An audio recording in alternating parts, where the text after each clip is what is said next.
දුවේ පුතේ යන්න දවසක පිළිකාරෝහරට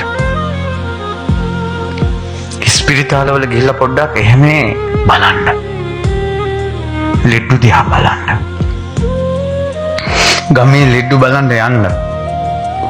ඉත්තෙන් වලා පණ අදින ආච්චිලා සියලා බලන්න යන්න. ගම් වල ඉන්න වයසට ගිහිල්ලා ඔය පණ අදිනවා. ඒ කියන්නේ දවස් ගානක් ඒක තේරෙනවා. ගෙදර අය දන්නවා දැන් පණ අදිනවා කියලා. පණ අදිනවා කියන එකේ දුක බලන්න යන්නකෝ. ඔයාලගේ ජීවිතේ ඉලක්කයක් කරගන්න මම ලෙඩ්ඩු බලන්න යනවා කියලා. නොදැක්කා වගේ ඉන්න එපා. ලෙඩ්ඩු බලන්න අම්මයි තාත්තයි යනකොට ඔයාලත් යන්න. නැත්තම් දුවේ පුතේ අපේ මේ ඇවිස්සුන හිත කාමයට වල්මත් වුණ හිත මේක ගින්න නිවන්න බෑ නැත්තම්. අවස්ථාව ලැබුණ ගමන් පව් කරනවා. තරහ එනවා. ක්‍රෝධ එනවා. කියන්නේ මොකද්ද කරන්නේ මොකද්ද තේරෙන්නේ නැහැ.